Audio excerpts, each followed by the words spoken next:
Dicen que llegar a los 60 es como cumplir los 18, pero con la espalda de 80. Yo digo que la única diferencia es que ahora uno agradece que las velas del pastel no alcancen a incendiar la cortina, porque ni corriendo se apaga el fuego. Antes de continuar, suscríbete al canal, activa la campanita porque tenemos nuevas historias todos los días. Dale a me gusta y dinos en los comentarios de qué ciudad eres. Ahora sí, quiero contarles cómo, en el día que debía ser el más especial, mi vida cambió para siempre. Aquel 14 de abril amanecí con el corazón hecho un puño. 60 años pensé, 60 inviernos sobre mis hombros, 60 primaveras que nadie me había regalado, porque la mayoría me las había arrancado el destino a golpes. Me puse mi vestido color vino, ese que guardaba para las ocasiones en que quería sentirme menos invisible. La casa estaba limpia, la mesa puesta con el mantel de encaje que fue de mi madre, y una torta de chocolate, hecha con mis manos temblorosas, me esperaba en el centro como testigo de mi soledad. Esperaba un abrazo. No pedía más. Un abrazo de mi hijo Daniel, el único ser humano por el que sacrifiqué la juventud, la salud y la alegría. Durante semanas me repetí que este cumpleaños sería distinto, que él llegaría con flores, que me miraría a los ojos y me diría, «Mamá, gracias por todo». Cuando por fin sonó el timbre, corrí como una muchacha enamorada. Daniel estaba allí, con su gabardina gris y esa expresión cansada que se había vuelto su segundo rostro. En las manos llevaba una caja envuelta en papel dorado. Mis lágrimas se adelantaron, creyendo que al fin la vida me regalaba un instante de ternura. Pero cuando rasgué el papel y abrí la caja, mi alma se rompió en 1000 fragmentos. Estaba vacía. Solo un papel doblado en 4 reposaba en el fondo. Lo desplegué con manos temblorosas y leí, en su letra apurada, «Eres una carga en mi vida». El aire se volvió cuchillas dentro de mis pulmones. Lo miré, esperando que dijera que era una broma cruel, un mal chiste, pero no. Daniel evitó mis ojos, se dio la vuelta y salió por la puerta sin siquiera probar la torta. Me quedé de pie, con la nota en la mano y la casa sumida en un silencio brutal. Mis rodillas cedieron y caí junto a la mesa. El pastel me miraba, intacto, como si se burlara de mí. Ni siquiera vales un mordisco. El dolor no llegó de golpe. Fue como una marea oscura que subía lentamente desde mi estómago hasta mi garganta, anegando todo mi ser. Me pregunté qué clase de monstruo había criado. Y peor aún, qué clase de madre había sido yo para merecer aquel desprecio. Las horas pasaron con la luz apagándose en la ventana. Y allí, en la penumbra, con la nota apretada contra mi pecho, entendí algo. Ese día no solo cumplía 60 años, también nacía una mujer nueva. Una que ya no lloraría en silencio. Una que tarde o temprano encontraría la manera de devolver el dolor que se me había entregado como regalo. Ese fue el comienzo. Ese fue el día en que, sin saberlo, empecé a escribir el último capítulo de la historia de mi hijo. Hay noches en las que los recuerdos pesan más que las mantas y el cuerpo se convierte en un baúl incapaz de cerrarse. Esa madrugada, después de leer y releer la nota cruel de mi hijo, me quedé mirando el techo mientras la memoria me arrastraba hacia atrás, hacia los días en que Daniel era apenas un soplo tibio dentro de mí.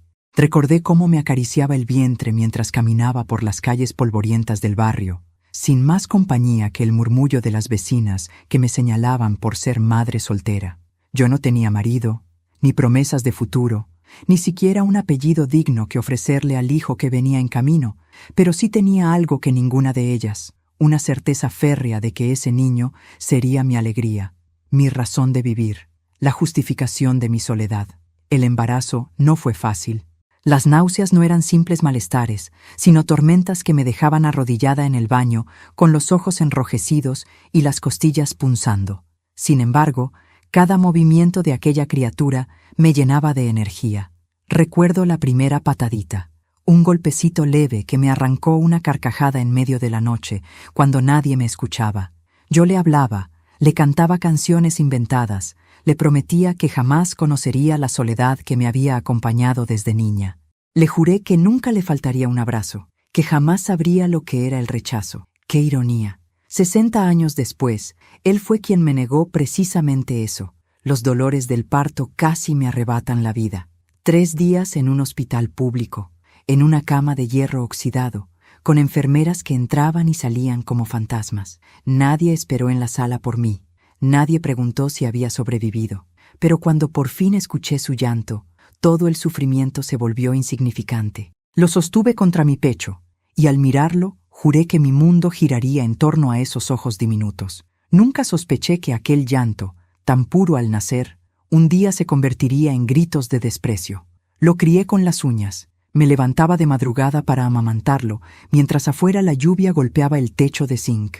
Trabajaba como costurera, sentada horas enteras con los dedos en carne viva, para poder comprarle leche, ropa y un juguete cada tanto. Muchas veces me quedaba sin comer para que él tuviera un plato lleno. Pero todo eso valía la pena cuando lo veía correr descalzo en el patio, con las rodillas raspadas y la risa reventándome el alma. Como un niño que una vez me llamaba mi sol, mi estrellita, podía convertirse en un hombre que me llamaba ¿Carga? Me acuerdo de su primer día de escuela. Yo le había cosido un uniforme con tela barata, pero lo planché con tanto esmero que parecía nuevo. Le puse los zapatos que había conseguido de segunda mano, y cuando lo vi caminar con su mochila más grande que él mismo, me mordí los labios para no llorar. A la salida, mientras todos los niños corrían hacia sus padres, él me abrazó con tanta fuerza que pensé que el tiempo se detendría. «Mamá, no me sueltes nunca», me dijo, y yo, ingenua, creí que esas palabras durarían para siempre. La adolescencia lo transformó. El chico alegre empezó a cerrarse en sí mismo, a guardar silencios afilados, a levantar muros que yo no podía derribar. Se avergonzaba de mí, de mis ropas humildes, de mi manera de hablar. «No vengas a buscarme a la escuela. Mándame un taxi si quieres», me soltó un día, como si yo tuviera el dinero para esos lujos. Yo obedecí en silencio, tragándome las lágrimas. Me repetía que era normal, que los adolescentes se rebelan, que ya volvería a ser mi niño. Pero nunca volvió. Cuando empezó la universidad, yo me partía la espalda trabajando dobles turnos para pagarle la matrícula. Nunca me dijo gracias. Nunca me preguntó cómo llegaba a fin de mes. Me acostumbré a verlo alejarse cada vez más, a recibir llamadas rápidas donde me informaba, sin emoción, de sus logros académicos. Yo lo escuchaba con orgullo fingido, porque en el fondo me dolía que cada victoria lo alejaba un paso más de mí. Yo le di alas, pero él jamás volvió a mirar el nido. Y ahora, tantos años después, recibo en mi cumpleaños, número 60, una caja vacía y una sentencia escrita en papel. «Eres una carga en mi vida». ¿Carga? ¿Acaso fue una carga cuando me desvelé cuidando su fiebre, mojando pañuelos con agua fría mientras rezaba a un Dios que nunca respondió? ¿Fui una carga cuando pasé hambre para que él pudiera llevar comida a la escuela? ¿Lo fui cuando le conseguí libros usados para que pudiera seguir estudiando? No, la carga la llevé yo. Cargué con su infancia, con sus berrinches, con sus desdichas, con sus caprichos, con su indiferencia, y aún así lo amé. Esa palabra, carga, empezó a retumbar en mi cabeza como un tambor de guerra. Cada repetición cavaba un hoyo más hondo en mi pecho. Me miré al espejo esa noche y vi a una mujer marchita, con arrugas que parecían cicatrices de batallas invisibles. El cabello blanco caía en mechones desordenados sobre mi rostro. Y pensé, tal vez tiene razón, tal vez soy un peso muerto en su vida. Pero, si es así, ¿no tendría yo derecho a soltar esa carga también? Lo que Daniel no sabe, lo que nunca se ha detenido a mirar, es que detrás de cada una de mis arrugas hay una historia de resistencia, que mis manos torcidas de tanto coser guardan la memoria de los sacrificios que hice por él, que mi espalda encorvada no es señal de debilidad, sino del peso de todo lo que cargué sola. Y mientras las lágrimas me resbalaban por el rostro, me di cuenta de que aquella ofensa no había sido solo una herida, había sido el detonante, porque algo dentro de mí, una fuerza que desconocía, empezó a moverse con lentitud, como un animal herido que despierta, una voz que me decía que no era una carga, que aún tenía poder. Poder para decidir qué hacer con lo que quedaba de mis días, poder para transformar el dolor en otra cosa. Ese recuerdo de su infancia, de mi vientre roto, de los años que entregué sin pedir nada a cambio, se convirtió en la gasolina de una llama oscura que comenzaba a crecer en mí. Ya no quería compasión, ya no quería abrazos tardíos. Quería que él, mi hijo, el mismo al que entregué mi vida, sintiera aunque fuera por un instante lo que era estar en mi lugar, el vacío absoluto, la soledad devastadora, el miedo a ser invisible. Esa noche entendí que lo que Daniel me había dado no era solo una nota cruel, era un arma, y yo estaba a punto de aprender a usarla. Dicen que el silencio de una casa vacía puede ser ensordecedor, pero nadie te prepara para ese ruido invisible que te envuelve cuando las paredes comienzan a devolverte tus propios pensamientos, multiplicados, deformados, como si fueran voces de fantasmas burlándose de ti. Después de aquel cumpleaños maldito, los días siguientes se transformaron en un laberinto de pasillos oscuros dentro de mi mente. Yo caminaba por la casa como un espectro, tropezando con los muebles que habían sido testigos de mi entrega, sintiendo que las ventanas se reían de mí cuando dejaban pasar la luz de la mañana. El mantel del encaje, aún manchado con migajas de un pastel que nadie probó, se convirtió en una especie de insulto, un recordatorio constante de la humillación de recibir una caja vacía como regalo. Cada vez que pasaba junto a la mesa, sentía que aquel mantel me decía: aquí estuvo tu derrota, aquí nació tu nuevo destino. Las noches eran las peores. Me acostaba en mi cama, esperando que el sueño me rescatara, pero la mente no hacía más que repetirme las palabras de mi hijo como un eco interminable. Eres una carga en mi vida. Esa frase se incrustaba en mis oídos, en mi pecho, en cada rincón de mi cuerpo, como si quisiera taladrarme los huesos. Cerraba los ojos y en lugar de silencio escuchaba la voz de Daniel multiplicada, distorsionada, como si fueran decenas de él repitiendo lo mismo en coro. Carga, carga, carga. Me cubría la cabeza con la almohada, pero la almohada no podía detener lo que estaba dentro de mí. El abandono no es solamente la ausencia física de alguien. Es un veneno lento que comienza a recorrer la sangre, que te paraliza las manos, que te seca la garganta y que te roba la fuerza para levantarte. Yo me descubrí a mí misma sentada en la mecedora del salón, mirando al vacío durante horas, con los ojos fijos en un punto que no existía. Allí me preguntaba cómo era posible que un hijo, aquel al que se le dio la vida y todo lo que la vida conlleva, pudiera mirar a su madre y ver solo un peso, un estorbo, un obstáculo en su camino. Y entonces vinieron las preguntas que más duelen, esas que una madre jamás debería hacerse, pero que a mí me desgarraban en carne viva. ¿Qué habría sido de mi vida si lo hubiera entregado en adopción? ¿Qué habría pasado si en lugar de luchar contra la pobreza y la soledad, lo hubiera dejado en los brazos de otra familia? ¿Habría sido más feliz él? ¿O habría sido yo la que al menos se libraba de esta condena? Cada vez que esas preguntas nacían en mi cabeza, un sentimiento de culpa me atravesaba, como una lanza, pero también nacía algo distinto, algo nuevo, la sospecha de que tal vez había llegado la hora de pensar en mí, aunque sonara egoísta, porque ¿de qué me sirvió la entrega, el sacrificio, la renuncia, si al final el regalo que recibí fue desprecio? El eco del abandono no solo habitaba en mi mente, comenzó a manifestarse en mi cuerpo. Me despertaba empapada en sudor frío, con el corazón latiendo como si hubiera corrido kilómetros. Los espejos de la casa me devolvían una imagen que casi no reconocía. Ojeras profundas, piel ceniza, labios apretados como si todo el dolor se me quedara atrapado allí. Una mujer rota, una mujer que parecía estar en los últimos capítulos de su vida. Y sin embargo, dentro de esos ojos cansados, algo empezaba a brillar. Una chispa que no era ternura ni esperanza, era rabia. Yo quería creer que aún quedaba algo de bondad en Daniel, que aquel gesto cruel había sido producto del cansancio, del estrés, de las circunstancias. Pero al recordarlo salir de mi casa sin mirar atrás, sin escuchar cómo mi voz se quebraba llamándolo, entendí que no, que el abandono no era accidental, era deliberado. Mi hijo había decidido apartarme de su vida, arrojarme a un rincón como quien deja una reliquia vieja en un desván. Y ese rechazo no era un error, era una sentencia. Fue en una de esas madrugadas interminables cuando la idea comenzó a tomar forma. No sé si fue producto de la falta de sueño, de la desesperación o de esa chispa que ardía cada vez más fuerte. Me levanté de la cama, caminé descalza por la casa y empecé a observar cada rincón como si fuera la primera vez que lo veía. Los muebles, los cajones, los frascos en la cocina, las llaves, los papeles viejos, Todo lo que me rodeaba se transformó de repente en piezas de un tablero invisible. Y yo, la mujer abandonada, comencé a sentir que podía mover esas piezas, que podía convertir esa casa en algo más que un sepulcro de recuerdos, en el escenario de una obra que él nunca olvidaría.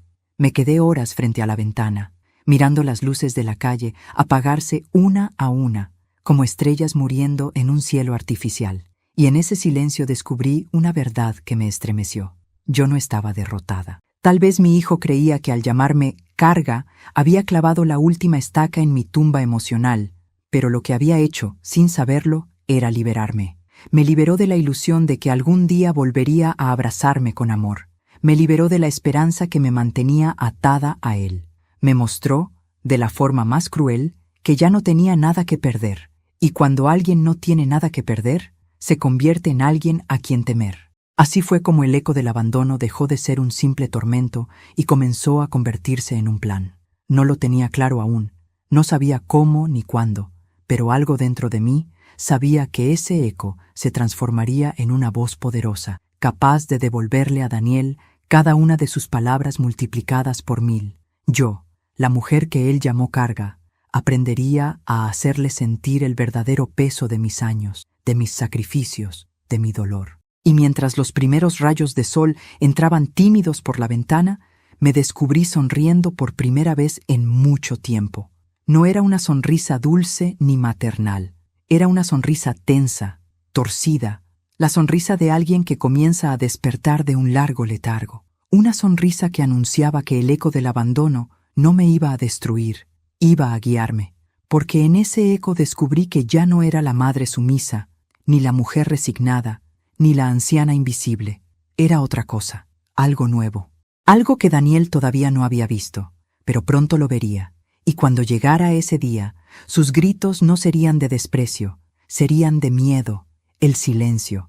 Qué cosa tan extraña. Antes lo asociaba con paz, con descanso, con ese momento en que una puede sentarse a escuchar el tic-tac del reloj y dejar que la mente se vacíe.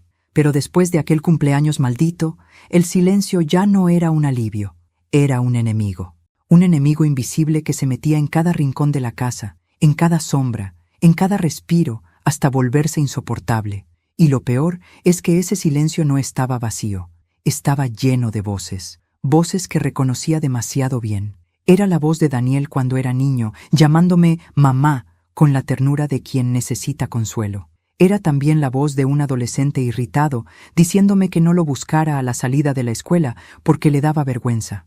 Era la voz del hombre que había cruzado mi puerta con una caja vacía y una nota cargada de veneno. Todas esas voces se mezclaban dentro de mí, como si el silencio hubiera decidido convertirse en un espejo cruel de mis recuerdos. Me sorprendía a veces hablando sola, respondiendo a esas voces, discutiendo con un hijo que no estaba allí. Caminaba por la cocina y decía en voz alta: «No soy una carga, Daniel, no lo soy. La carga fui yo, siempre lo fui, y tú fuiste mi razón para seguir respirando». O me quedaba frente al espejo del baño, con el cepillo en la mano, murmurando: «Algún día te vas a arrepentir, vas a venir de rodillas a pedirme que te perdone». Y entonces, sin darme cuenta, me reía, una risa amarga, rota, que no reconocía como mía. El silencio se volvió una compañía tan persistente que empecé a sentir que ya no estaba sola, que había alguien más conmigo, una presencia que respiraba a mi lado cuando me recostaba en la cama, una sombra que se sentaba en la mecedora mientras yo bordaba servilletas que jamás usaría. A veces, incluso, juraría que escuchaba pasos en el pasillo, como si Daniel hubiera vuelto a casa y se negara a entrar en mi habitación. Me sobresaltaba, corría hacia la puerta, y al abrirla encontraba el corredor vacío, bañado en penumbra. Pero las voces seguían allí, susurrando, alimentando algo que crecía lentamente en mí, una certeza de que lo que estaba por venir sería irreversible. Recordé entonces momentos que había enterrado en la memoria. La primera vez que me gritó que le arruinaba la vida fue a los 17 años. Yo había descubierto que se saltaba las clases y se iba con amigos a perder el tiempo. Le reclamé, le pedí que pensara en su futuro, y él, con los ojos encendidos, me escupió: «Eres un obstáculo, mamá, no entiendes nada, siempre metiéndote en todo. Me asfixias, me cargas. Aquella palabra ya había aparecido entonces, aunque en ese momento yo quise creer que era un simple arrebato juvenil. Pero ahora, a los 30 y tantos de él, ya no era una rabieta. Era una sentencia madura, calculada, cruel. El silencio de estos días me obligaba a revivir cada escena con una nitidez insoportable. Veía su rostro niño iluminado por las velas de los cumpleaños pasados, y luego lo veía adulto, apagando de un soplido lo poco que quedaba de mi dignidad. Escuchaba su risa infantil, seguida del portazo con el que se fue de mi casa hace unos días, y en medio de esa mezcla, algo dentro de mí comenzó a resquebrajarse. Ya no era solo dolor, era una especie de hambre. Hambre de que él escuchara también las voces que me atormentaban a mí. Hambre de que supiera lo que era sentirse perseguido por los recuerdos. Yo había dedicado mi vida a silenciar mis propias necesidades, a esconder mis frustraciones para que él no cargara con ellas. Pero ahora entendía que había llegado la hora de que Daniel escuchara lo que yo escuchaba. Esas voces que no dejan dormir, esos reproches que taladran la mente, esa sombra de culpa que te sigue a todas partes. Si yo podía convivir con ellas, él también lo haría, y yo me encargaría de que fuera así. La idea empezó a crecer en mí como una semilla venenosa. ¿Qué pasaría si las voces que habitaban en mi cabeza se trasladaran a la suya? ¿Qué pasaría si él, por primera vez en su vida, se sintiera acorralado por su propia conciencia? No sabía aún cómo, pero lo intuía. Tenía que hacerlo sentir como yo me sentía. Que cada silencio de su casa se convirtiera en un grito. Que cada sombra de su habitación se convirtiera en un reproche. Que no hubiera rincón donde pudiera escapar de lo que me había hecho. Comencé a escribir. No cartas de amor ni de reconciliación, sino confesiones oscuras, fragmentos de recuerdos, frases sueltas cargadas de dolor. Las escribía de madrugada, a mano, con mi letra temblorosa, y luego las escondía en cajones, bajo los cojines del sofá, entre las páginas de libros viejos. No sabía todavía qué destino tendrían, pero me aliviaba pensar que algún día esas palabras saldrían de mis paredes y entrarían en las suyas, que esas voces, que me arrancaban el sueño, terminarían por atormentarle a él. Y en medio de esa labor secreta, descubrí que mi propia voz interior se volvía más firme. Ya no lloraba tanto como antes, ya no me sentía tan débil. El silencio que antes me asfixiaba ahora era un campo de entrenamiento. Cada noche de insomnio me hacía más fuerte. Cada recuerdo doloroso se transformaba en un arma. Cada palabra escrita era una bala en el cargador de mi venganza. Me di cuenta de que estaba cambiando, de que algo dentro de mí se endurecía, como el metal que pasa por el fuego para volverse indestructible. Las voces del silencio me enseñaron que no debía tener miedo de perder a Daniel, porque en realidad ya lo había perdido. Lo que quedaba ahora era otra cosa, la posibilidad de que él me perdiera a mí. No en el sentido físico, no solamente, sino en algo mucho más profundo, que me perdiera como la madre sumisa que siempre lo sostuvo, y que en su lugar encontrara a alguien que lo haría enfrentarse al mismo vacío que él me había arrojado. Esa certeza me sostuvo durante los días siguientes. Mientras el eco de sus palabras seguía clavado en mis oídos, mientras las sombras de la casa se llenaban de voces invisibles, yo comencé a escuchar algo distinto, mi propia decisión. Porque comprendí que ya no se trataba de si él me quería o no, si me aceptaba o no, si me consideraba una carga o un pilar. Lo que importaba ahora era que, al final, Daniel iba a escuchar el mismo coro de voces que me habían atormentado a mí. Y cuando llegara ese momento, ya no sería yo la que rogara un abrazo, sería él quien suplicara silencio. Nunca pensé que la venganza pudiera tomar forma en la vida de una mujer como yo, alguien acostumbrada a coser roturas ajenas y a vivir en las sombras de lo que pudo haber sido. Pero aquella noche, mientras escuchaba otra vez el eco insoportable de la frase de mi hijo, «Eres una carga en mi vida», descubrí que la rabia puede ser más fértil que la esperanza. Dentro de mí comenzó a dibujarse algo, un mapa invisible, un esquema aún difuso, pero que latía como un corazón recién nacido. El plan no era todavía claro, pero la semilla estaba plantada y cada recuerdo doloroso, cada lágrima derramada, lo regaba con abundancia. Empecé a mirar mi casa con otros ojos, como si de repente se hubiera transformado en un arsenal secreto. Los objetos cotidianos adquirían un nuevo significado. Las tijeras de costura dejaban de ser herramientas inocentes y se volvían cuchillas brillantes bajo la luz tenue de la lámpara. Las agujas, tan finas y aparentemente inofensivas, se convertían en pequeñas lanzas capaces de pinchar más allá de la piel. Incluso los frascos de medicinas vencidas guardados en la alacena me parecían brebajes listos para un propósito mayor. Caminaba por las habitaciones y era como si todo me hablara, como si las paredes mismas me susurraran: «Tienes el poder, Ana. Tú decides qué hacer con él». El primer paso fue observar, recordar las rutinas de Daniel con la minuciosidad de una espía. Yo conocía sus horarios casi de memoria. Sabía a qué hora salía de su trabajo, a qué hora solía llegar a su departamento, las veces que se detenía en el supermercado o en el bar de la esquina. Aunque él había querido apartarme de su vida, nunca me fue del todo difícil enterarme de sus movimientos. El barrio aún estaba lleno de viejas vecinas que, sin saberlo, me regalaban información cuando comentaban casualidades. «Tu hijo pasó por aquí con un maletín, parecía apurado», decían. Yo asentía en silencio, guardando cada dato como un ladrillo en la construcción de mi plan. No me malinterpretes, no era una mujer que pensara en asesinar a su propio hijo como quien pisa una hormiga. Mi venganza no se trataba de sangre, sino de algo mucho más sutil y cruel: hacerle sentir lo mismo que yo, que cada espacio en el que respirara se llenara de un vacío insoportable, que su vida se volviera un espejo del abandono que me había regalado. Porque entendí que la verdadera condena no siempre viene en forma de muerte. A veces la peor condena es vivir perseguido por fantasmas invisibles. Comencé con pequeños experimentos. Escribía notas cortas, con frases que parecían arrancadas de mis desvelos. El silencio nunca se va. Lo que dejas atrás siempre regresa.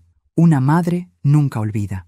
Esas frases las guardaba en un cajón, esperando el momento exacto para que llegaran a él. Las imaginaba apareciendo en su departamento, escondidas entre sus libros, dentro de sus bolsillos, en los rincones donde menos lo esperara. Quería que sintiera la intrusión, que comprendiera que había puertas que nunca debió cerrar. Mientras tanto, mi cuerpo comenzó a acostumbrarse a esta nueva versión de mí. Ya no era la mujer rota que lloraba frente al espejo, sino alguien que caminaba erguida, con la frente en alto, alimentada por una energía oscura que me mantenía despierta hasta el amanecer. Había noches en que ni siquiera me acostaba. Me quedaba escribiendo, cosiendo objetos extraños, probando combinaciones de olores y sabores en la cocina como si estuviera preparando pociones de otro mundo. Si alguien me hubiera visto, habría dicho que me había vuelto loca, y quizás así era, pero dentro de esa locura había un orden, una claridad que nunca había sentido en mis 60 años de vida. Recordaba entonces un episodio de la infancia de Daniel que me marcó sin que él lo supiera. Tenía apenas 8 años cuando le regalé un cuaderno nuevo para que dibujara.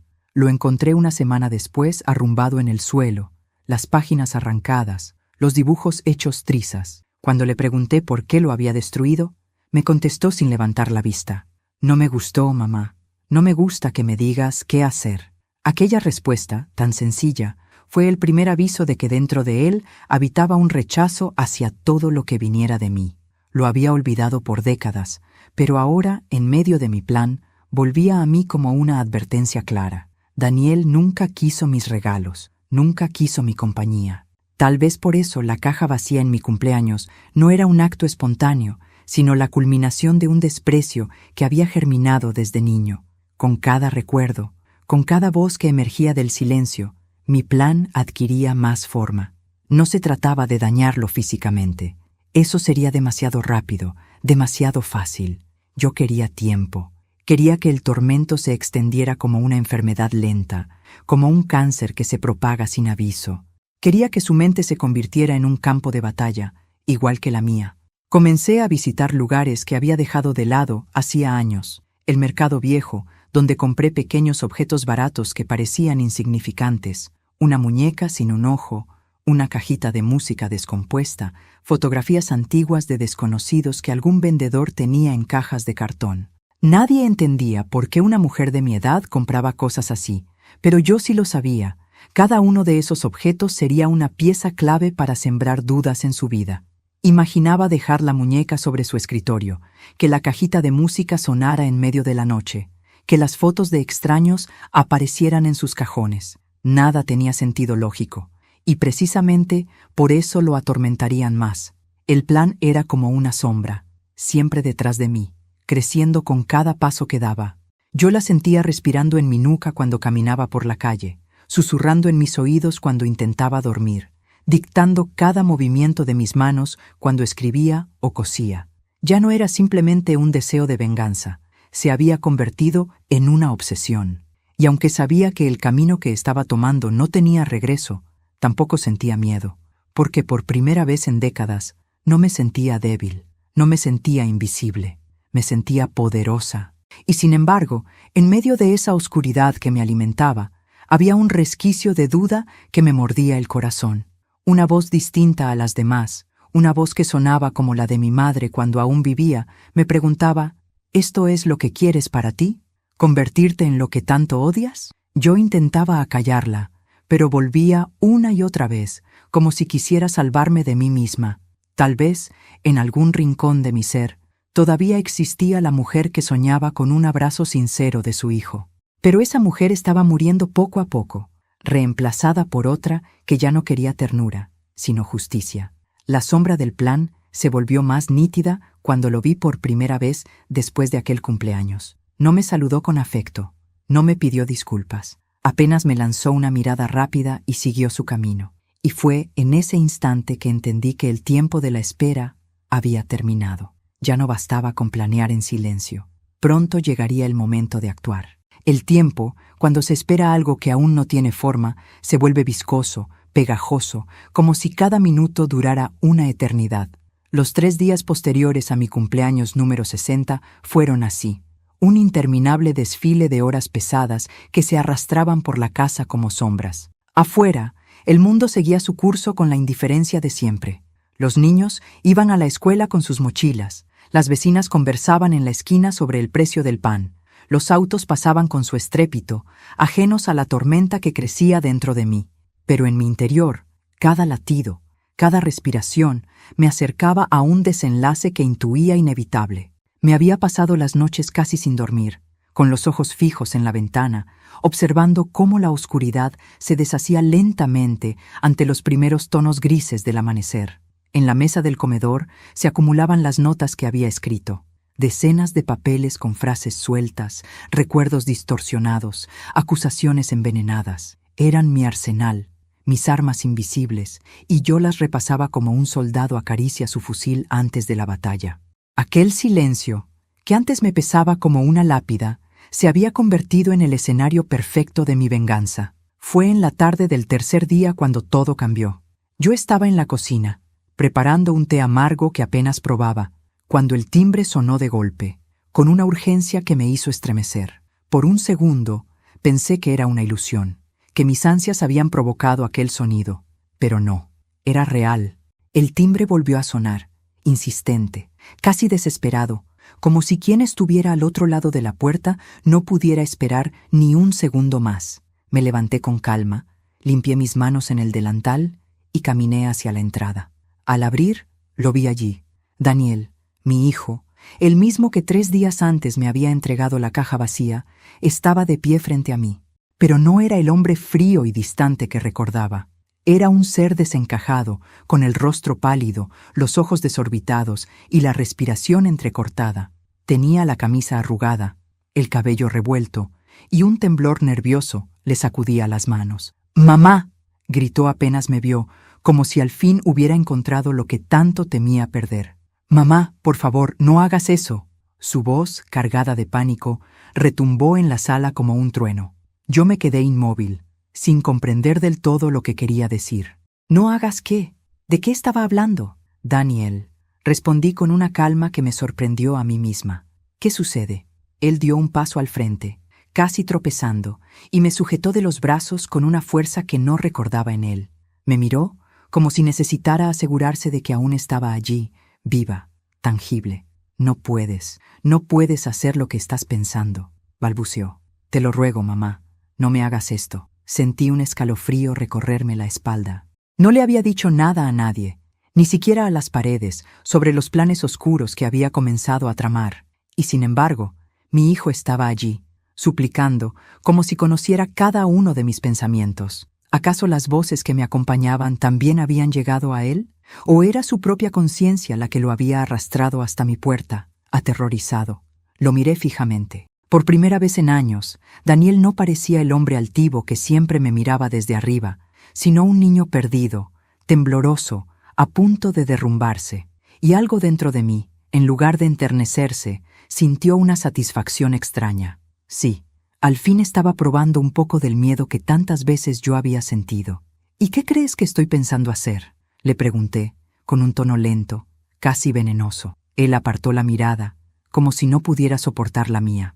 Tragó saliva, su pecho subía y bajaba agitado. «No lo digas, no quiero ni escucharlo», susurró. «Pero por favor, prométeme que no lo harás». Ese momento fue como un espejo roto. Yo veía en sus ojos el reflejo de algo que desconocía, un secreto que me estaba ocultando, porque no era solo miedo por mí, no, era miedo por él mismo, como si supiera que su vida dependía de mis decisiones. Lo invité a pasar, cerré la puerta tras de mí con calma y lo conduje al comedor. Allí, en medio de la mesa cubierta de papeles escritos con mi letra temblorosa, se sentó con torpeza, hundiendo las manos en su rostro. Yo lo observé en silencio, esperando que hablara, pero él apenas murmuraba frases entrecortadas. «No entiendes lo que has hecho», decía casi para sí mismo. Lo miré con frialdad. «Explícame entonces, Daniel, ¿qué es lo que no entiendo?». Alzó la cabeza y vi en sus ojos algo que me heló. No era solo angustia, era terror, un terror profundo, como si estuviera viendo un precipicio frente a él. Y entonces lo supe. Algo había sucedido en esos 3 días, algo que lo había arrastrado hasta mi casa, de rodillas, a suplicarme que no hiciera eso, aunque yo todavía no sabía de qué hablaba. El silencio que se instaló entre nosotros era espeso, como un río de lodo. Afuera los autos pasaban, los pájaros cantaban, pero dentro de esas paredes el mundo se había detenido. Daniel respiraba agitadamente, y yo lo miraba con una calma inquietante, esperando, disfrutando cada segundo en que la balanza de poder había cambiado. Y de pronto comprendí que mi plan, aquel que había alimentado con rabia y desvelo, estaba más cerca de lo que había imaginado. Porque si él, sin que yo moviera un dedo, ya estaba temblando y suplicando, ¿qué pasaría cuando realmente actuara? Su voz volvió a romper el aire. «Mamá, si haces eso, todo se acaba». Yo apoyé las manos en la mesa, incliné mi rostro hacia él y con una sonrisa apenas perceptible respondí: «Daniel, ya es demasiado tarde». Lo vi estremecerse, como si esas palabras fueran un cuchillo entrando en su pecho, y en ese instante lo supe. La sombra de mi plan ya no era una idea, era una realidad que lo estaba devorando vivo. Cuando Daniel se sentó frente a mí aquella tarde, con el rostro descompuesto y el cuerpo temblando, comprendí que algo más grande que mis propios planes estaba ocurriendo. No era solo mi dolor el que llenaba la sala, sino también el suyo, aunque su manera de expresarlo era torpe, atropellada, casi desesperada.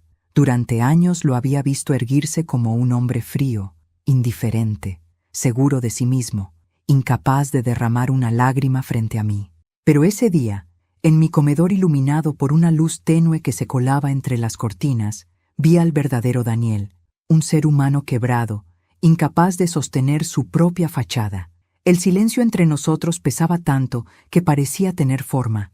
Yo lo observaba sin pestañear, mientras él hundía la cabeza en las manos, respirando con dificultad.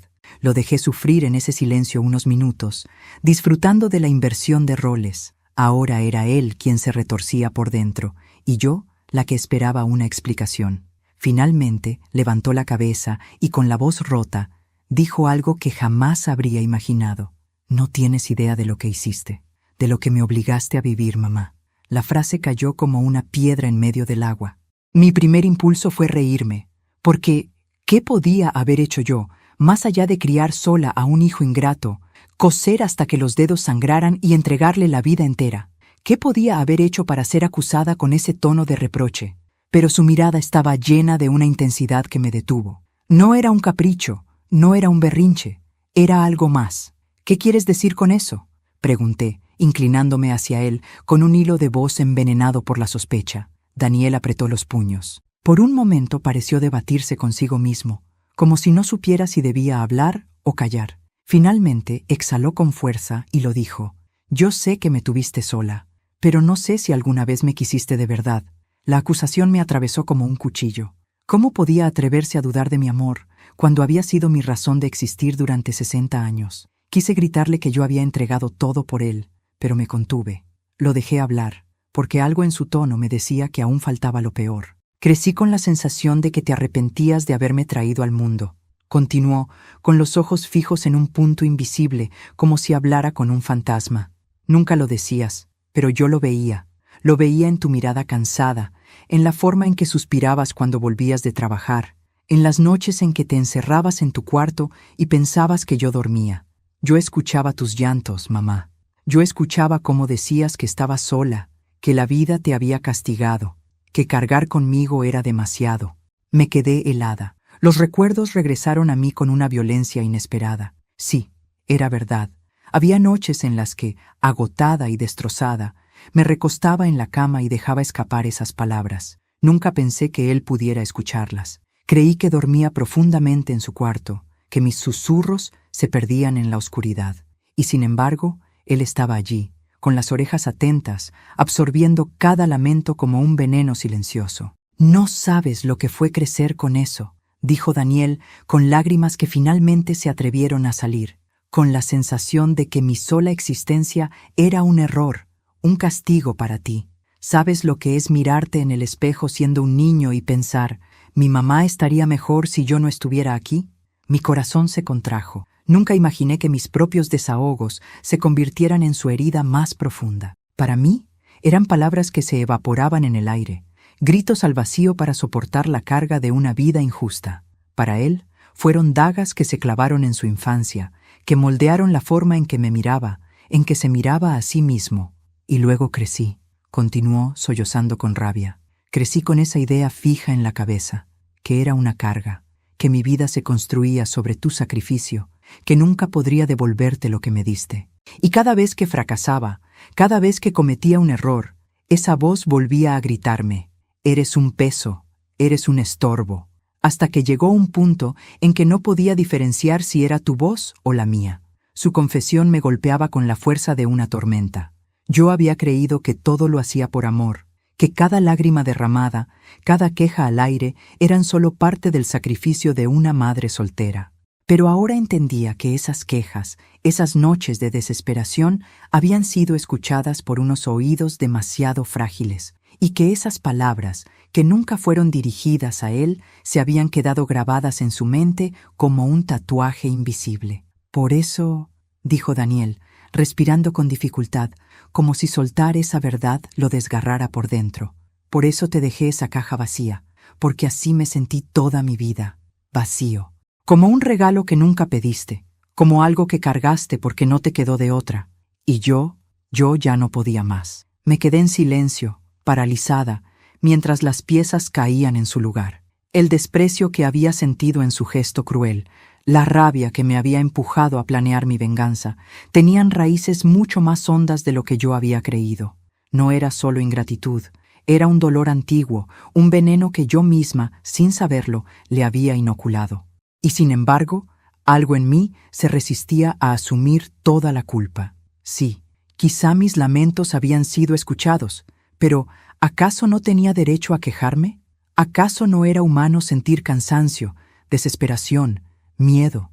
Yo lo había amado con todo lo que tenía, aunque a veces mis fuerzas no alcanzaran. ¿Era justo que ahora me señalara como culpable?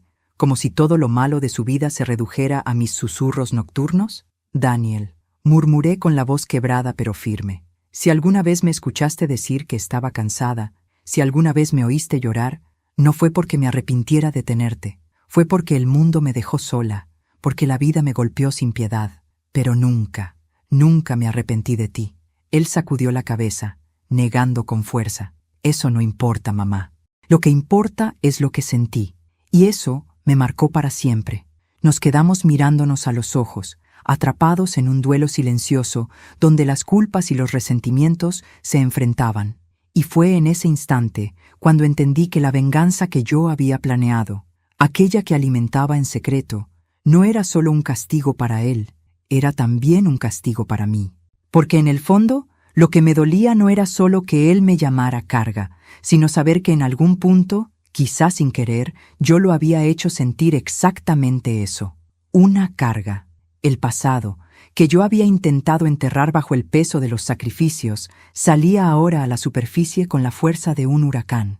Y en ese torbellino de culpas compartidas, supe que nada volvería a ser igual.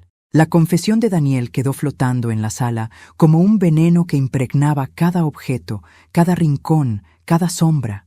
Lo escuché hablar de su vacío, de los recuerdos de mis llantos nocturnos, de esa carga que yo nunca quise que llevara, pero que sin darme cuenta le impuse. Y mientras él se desplomaba sobre la mesa, con los hombros encogidos y el rostro hundido entre las manos, yo permanecía erguida, en silencio, debatiéndome entre dos voces que peleaban dentro de mí.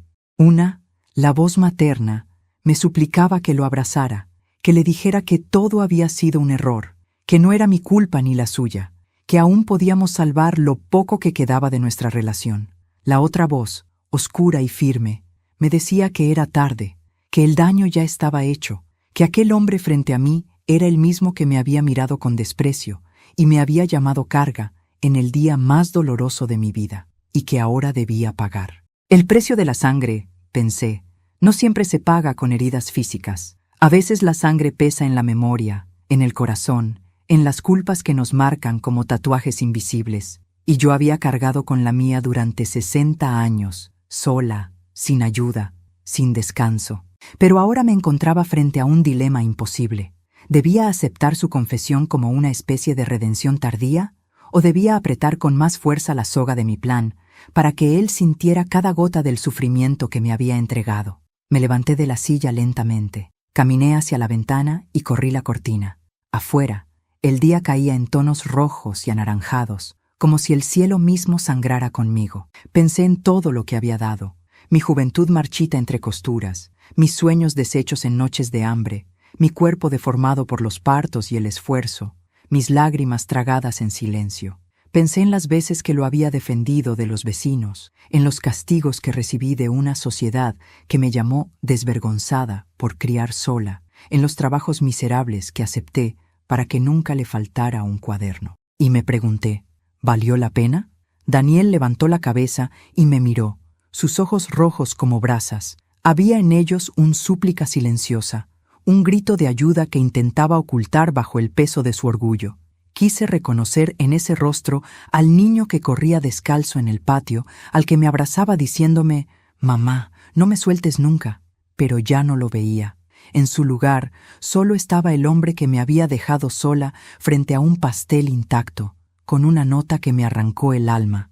«Mamá», murmuró con voz quebrada, «yo no quiero perderte». Aquella frase, en otro tiempo, me habría bastado para abrir los brazos y olvidarlo todo. Pero ahora era demasiado tarde, porque lo que él llamaba perderme no era más que la consecuencia inevitable de lo que ya había hecho.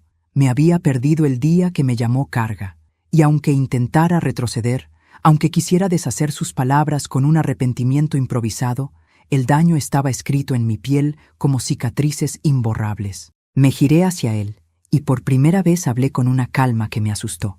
«¿Sabes cuál es el verdadero precio de la sangre, Daniel?», dije, dejando que cada sílaba pesara como una losa.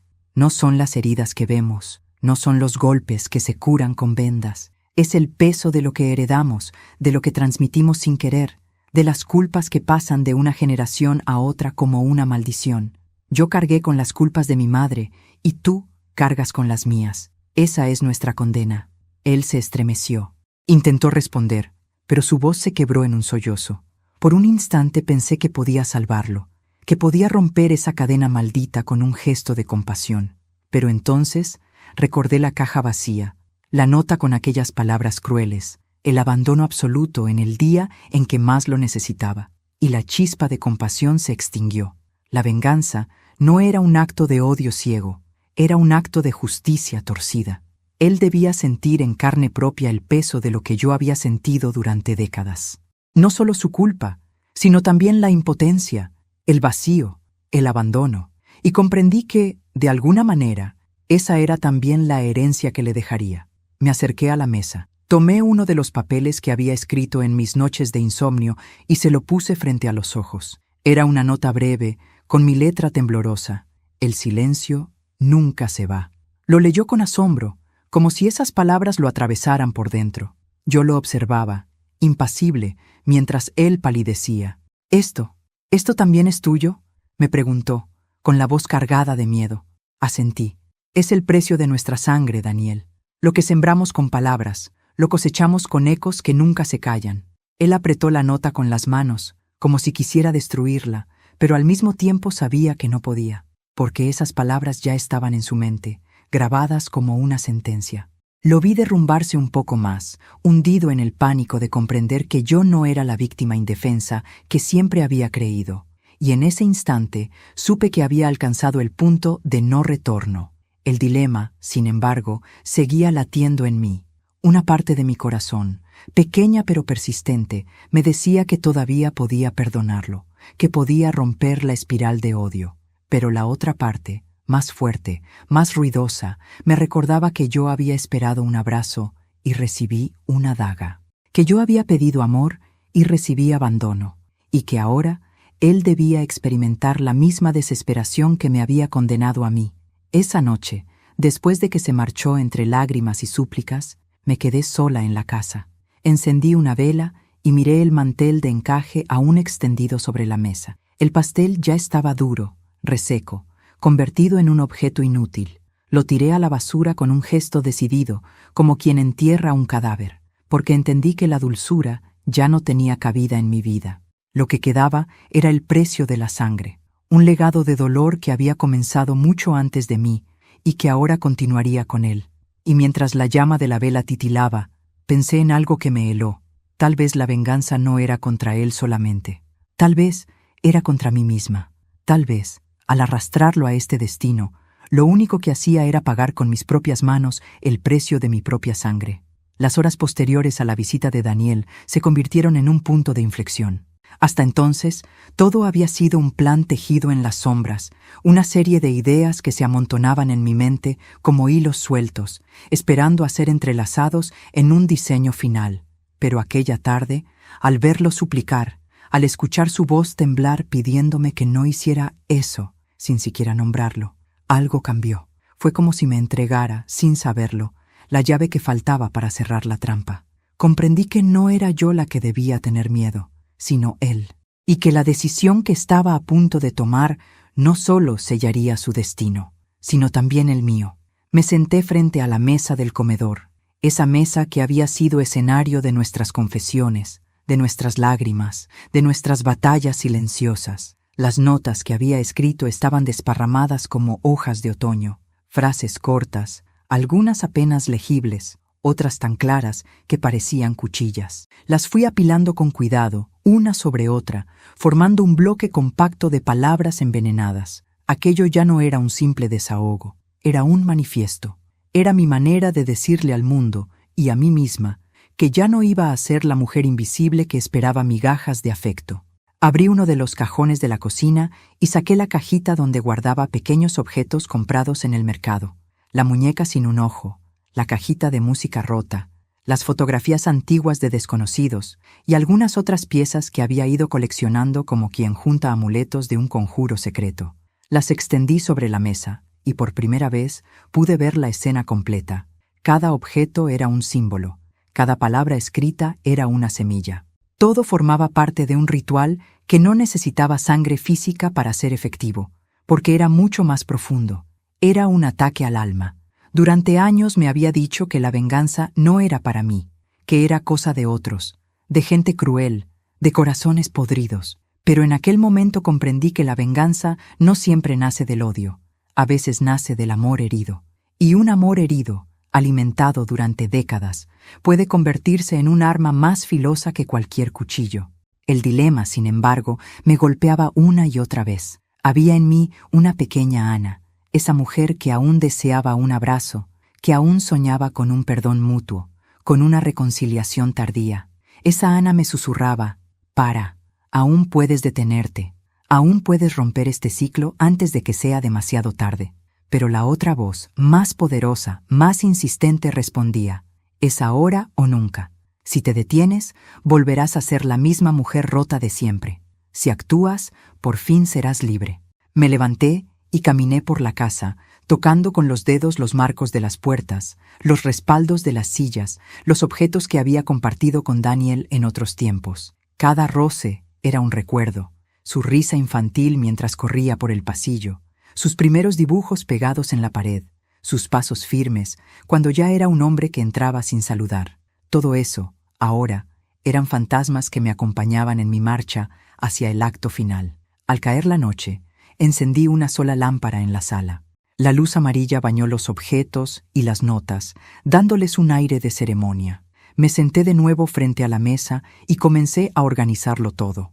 Las notas serían enviadas una por una a los lugares más inesperados de su vida: su oficina, su departamento, su automóvil. La muñeca aparecería sobre su escritorio, la cajita de música en su dormitorio, las fotos de desconocidos entre sus documentos. No habría patrón claro, no habría lógica aparente, pero cada detalle le recordaría que algo del pasado estaba volviendo por él.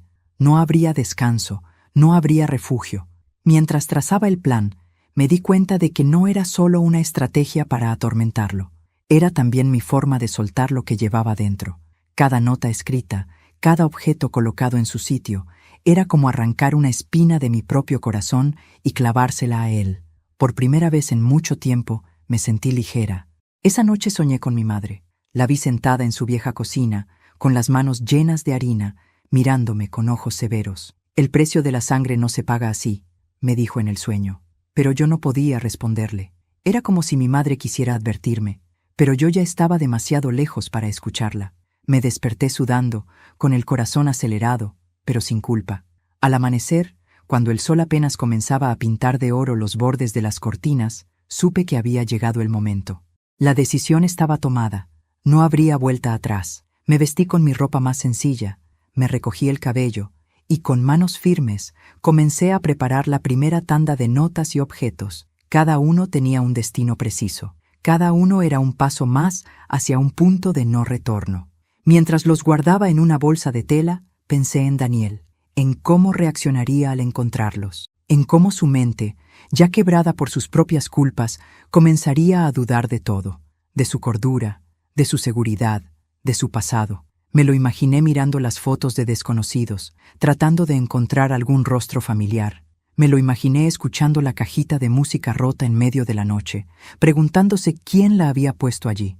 Me lo imaginé sintiendo el mismo vacío, la misma desesperación que yo había sentido durante décadas. Y entonces supe que aunque mi plan no derramaría sangre, sí cobraría un precio más alto que cualquier herida física, el precio de su paz. Cuando terminé de preparar todo, me senté frente a la mesa y respiré hondo. En ese momento, sentí que mi vida entera había sido un camino que me llevaba hasta allí. Cada lágrima, cada sacrificio, cada noche de insomnio me había empujado a tomar esta decisión irreversible. Ya no era una madre pidiendo amor, era una mujer reclamando justicia a su manera. Y mientras la luz del día llenaba la sala, pensé en las palabras que Daniel había dicho. «Mamá, por favor, no hagas eso». Sonreí con amargura, porque ya lo había hecho, y porque, en el fondo, sabía que aunque quisiera detenerme, aunque deseara volver atrás, ya no podría. La decisión estaba tomada. El engranaje había comenzado a girar. Y pronto, muy pronto, él sabría lo que era vivir con un fantasma respirándole en la nuca. Nunca olvidaré la expresión de Daniel cuando abrió aquella primera nota que cuidadosamente había dejado en el bolsillo de su abrigo, mientras él lo colgaba en la oficina.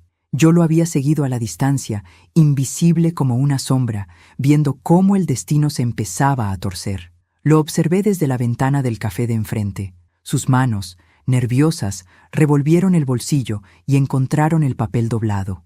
Lo abrió con impaciencia, pensando que sería algún recordatorio olvidado, tal vez una factura, pero no.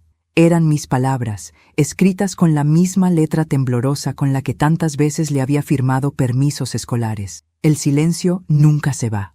Vi cómo se le tensó el rostro, cómo los hombros se le encogieron, cómo sus ojos se movían de un lado a otro buscando una explicación lógica. Pero no la había. Nadie más lo sabía. Nadie más podía escribir aquello. Fue entonces cuando comprendí que el plan ya estaba vivo, que el veneno ya había entrado en su sangre y que el tiempo jugaría de mi lado. Los días siguientes se desarrollaron como una danza macabra. Cada objeto que aparecía en su entorno, cada nota que encontraba, lo iba quebrando poco a poco. La muñeca sin un ojo apareció en su escritorio, dejada cuidadosamente entre papeles de trabajo. La cajita de música rota fue encontrada en su dormitorio, justo sobre la mesa de noche. Las fotografías antiguas, con rostros de personas que él no conocía, las halló entre los documentos de su maletín. Yo no necesitaba estar presente para imaginar la confusión, la paranoia, el miedo que se apoderaban de él. Y así, el hijo que una vez me llamó carga, comenzó a convertirse en lo que yo había planeado. Un hombre acosado por voces invisibles, por fantasmas que nadie más podía ver. Su cordura se tambaleaba, y yo lo observaba desde la distancia, como quien contempla una obra de teatro cuyo guión ha escrito con sus propias manos. El clímax llegó una noche lluviosa. Yo estaba en mi casa, sentada en la mecedora, cuando escuché golpes desesperados en la puerta. Corrí las cortinas y lo vi. Daniel, empapado, con el cabello pegado a la frente, con los ojos enloquecidos, golpeaba la madera con ambas manos, como si quisiera derribarla. Abrí la puerta con calma. La lluvia caía a raudales detrás de él, pero no parecía importarle. Me miró con la desesperación de un náufrago que encuentra tierra firme. «¡Mamá! ¡Basta!», gritó con todas sus fuerzas, su voz desgarrada resonando por toda la casa. «Por favor, no sigas, no lo hagas». Ese grito me atravesó como un rayo. No era el mismo hombre frío que me había llamado carga. No, aquel que tenía delante era un niño perdido, implorando a su madre que lo salvara. Pero lo que pedía ya no era salvación, era que yo detuviera lo que ya estaba en marcha, lo que ya había prendido fuego en su mente. «¿Que no haga qué, Daniel?», le pregunté, con un tono de voz tan bajo que contrastaba con su desesperación. Él temblaba. Sus labios se movían sin poder articular palabras coherentes. Finalmente, exhaló con fuerza. «No me destruyas, no me hagas esto». Sonreí con amargura, porque la ironía era perfecta. Él me había destruido primero, con una caja vacía y una nota que resumía toda mi vida en una palabra cruel. Y ahora, era él quien temía ser reducido a nada. Lo invité a pasar. Cerró la puerta con torpeza y se dejó caer en una silla, empapando el suelo. Su respiración era agitada, como si hubiera corrido kilómetros. «Me estás volviendo loco», dijo con voz quebrada. «No sé cómo lo haces, no sé de dónde salen esas cosas, pero basta ya. No puedo más, mamá, no puedo». Me quedé de pie frente a él, observándolo. Por dentro, mis emociones eran un torbellino. Parte de mí quería abrazarlo, decirle que todo era una prueba, que todo podía detenerse si él me miraba a los ojos y pedía perdón de verdad. Pero otra parte, la más fuerte, la que había crecido en el silencio de las noches solitarias, me decía que no era suficiente, que ya no había marcha atrás. «¿Sabes lo que se siente no poder más?», le respondí con calma, acercándome lentamente. «Lo supe durante 60 años. Lo supe cada vez que me llamaste estorbo, cada vez que me apartaste, cada vez que me dejaste sola. Ahora lo sabes tú». Él se levantó de golpe con los ojos desorbitados. «No entiendes», gritó. «Si esto sigue, voy a hacer una locura». Ese fue el momento exacto. Su grito no fue solo una súplica, fue la confirmación de que el plan había cumplido su propósito. Lo había llevado al límite, al borde del abismo donde la mente ya no distingue entre lo real y lo imaginario. Me acerqué aún más, tanto que pude sentir el calor de su respiración mezclado con el olor a lluvia en su ropa. Lo miré directo a los ojos y murmuré: «Ya es demasiado tarde, hijo». El silencio que siguió fue más estruendoso que cualquier grito. Daniel me miró, paralizado, como si aquellas palabras fueran el sello final de una condena que ya no podía revertirse. Y entonces lo escuché. Ese grito, un grito tan desgarrador, tan primitivo, que parecía provenir no de su garganta, sino de lo más hondo de su alma. Un grito que atravesó las paredes, que hizo vibrar los cristales de las ventanas, que hizo eco en cada rincón de la casa. Ese fue el momento en que comprendí que mi venganza había alcanzado su clímax, porque no había dolor físico capaz de igualar el sonido de un hijo gritando ante su madre, no por rabia, sino por miedo, por desesperación, por el peso de culpas y fantasmas que lo acosaban sin tregua. El grito quedó flotando en el aire incluso después de que él se desplomara en la silla, con la mirada perdida y el cuerpo temblando. Y yo, de pie frente a él, supe que ya no había marcha atrás. La decisión irreversible había dado fruto. Y el precio de ese fruto era aquel grito, un sonido que jamás se borraría de mi memoria. Después de aquel grito que desgarró la casa, la vida se partió en dos, lo que existía antes de escucharlo y lo que quedaba después. No hubo silencio capaz de borrar su eco, ni siquiera la lluvia, que seguía golpeando los ventanales con furia, podía opacar ese sonido que había salido de lo más profundo del pecho de Daniel. Era un grito que no solo pedía clemencia, era un grito de derrota, un reconocimiento de que ya no tenía control sobre nada, ni siquiera sobre sí mismo. Lo miré, desplomado en la silla, con las manos aferradas a su cabeza, el cuerpo encogido como un niño asustado. Supe entonces que el plan había alcanzado su punto más alto, pero también comprendí que ya no había retorno. La palabra perdón se había vuelto un fantasma imposible de pronunciar, porque incluso si intentaba salir de su boca, yo ya no era capaz de recibirla. El amor que alguna vez me sostuvo estaba enterrado bajo capas de desprecio, abandono y resentimiento. No quedaba nada que pudiera salvarnos. Daniel levantó la cabeza lentamente, con lágrimas en los ojos y la respiración entrecortada. «Mamá», murmuró, como si la palabra fuera un intento desesperado de aferrarse a mí. «Si sigues, yo voy a acabar con todo». Por un instante, creí que hablaba de sí mismo, que planeaba hacerse daño, pero entonces noté el matiz en su voz, la dureza en sus ojos. No hablaba solo de él, hablaba de los dos, de nosotros, de la cadena invisible que nos unía y que estaba a punto de romperse para siempre. Y esa amenaza, velada y temblorosa, me confirmó que la guerra ya no era solo un juego psicológico, era real, tangible, definitiva. Me incliné sobre la mesa, lo miré fijamente y le respondí con una calma helada. «Daniel, no entiendes, ya lo hice, ya todo comenzó, y no hay nada que puedas hacer para detenerlo». Lo vi estremecerse, como si mis palabras fueran un puñal. Su boca se abrió para responder, pero no salió sonido alguno. Se quedó mirándome, incrédulo, y de repente su rostro se contrajo con una furia que pocas veces le había visto. Golpeó la mesa con el puño y gritó: «¿Por qué me haces esto? ¡Soy tu hijo!». El eco de su reclamo llenó la sala, y ahí estuvo la ironía. Durante años había deseado escucharlo llamarse a sí mismo mi hijo, reconocer el vínculo que nos unía, pero ahora que lo decía, no era con amor ni con orgullo, sino con rabia, con desesperación. Era demasiado tarde. Me acerqué lentamente, sin apartar la vista de él.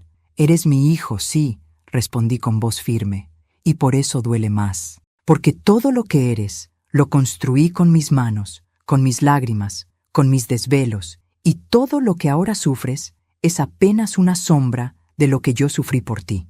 Él se puso de pie, tambaleante, como si las palabras lo empujaran hacia atrás. Parecía más viejo, derrotado, como si en esos días hubiera envejecido años. «No quiero seguir viviendo así», susurró.